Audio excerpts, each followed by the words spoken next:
السلام علیکم ورحمۃ اللہ تعالی وبرکاتہ۔ حضرات، پچھلے سبق میں ہم نے پتلی نجاست پاک کرنے کا طریقہ پڑھا، جس میں آپ کو بتایا گیا تھا کہ پتلی نجاست کیسے پاک کرے، کس حد تک نچڑے۔ آج کے سبق میں بغیر نچڑے یعنی بغیر نچڑے پاک کرنے کا طریقہ بتایا جائے گا۔ پتلی نجاست کو نچوڑنے کے علاوہ پاک کرنے کا طریقہ۔ تو آئیے سبق شروع کرتے ہیں۔ بسم اللہ الرحمن الرحیم، سبق نمبر 22، پتلی نجاست کو نچوڑنے کے علاوہ پاک کرنے کا طریقہ۔ سوال نمبر 35، جو چیز نچوڑنے کے قابل نہیں اس کو پاک کرنے کا طریقہ کیا ہے؟ جواب، جو چیز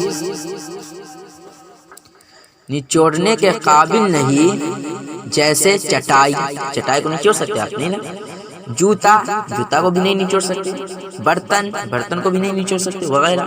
یعنی جو چیز نچوڑنے کے قابل نہیں، جس کو ہم نچوڑ نہیں سکتے، اس کو دھو کر چھوڑ دے کہ پانی ٹپکنا بند ہو جائے، یوں ہی 2 بار دھوئے، تیسری مرتبہ جب پانی ٹپکنا بند ہو گیا تو وہ چیز پاک ہو گئی۔ یعنی 3 بار دھو کر چھوڑ دیں گے جب تک اس میں سے پانی ٹپکنا بند نہ ہو تب تک۔ یعنی پہلے بار دھو لیں گے، اس کے بعد اس کو اتنا سکھائیں گے کہ اس میں سے پانی ٹپکنا بند ہو جائے، پھر دوسرے بار دھوئیں گے اور اس کو اتنا ہی سکھائیں گے کہ اس میں سے پانی ٹپکنا بند ہو جائے، اور تیسری بار بھی دھوئیں گے اور اس کو اسی طرح سکھائیں گے کہ اس میں سے پانی ٹپکنا بند ہو جائے تو وہ پاک ہو جائے گا۔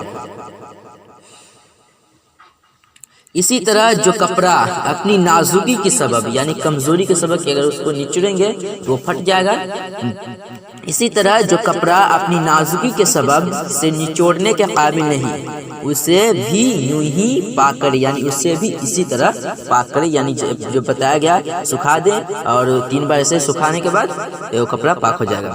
مسئلہ، پکایا ہوا چمڑا ناپاک ہو گیا تو، یعنی پکایا ہوا چمڑا ناپاک ہو گیا تو اگر اسے نچوڑ سکتے ہیں تو نچوڑ، ورنہ 3 مرتبہ دھوئیں اور ہر مرتبہ اتنی دیر تک چھوڑ دے کہ پانی ٹپکنا بند ہو جائے۔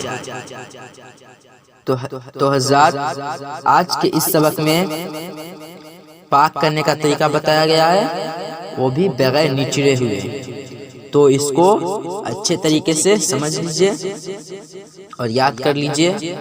السلام علیکم ورحمۃ اللہ تعالی وبرکاتہ۔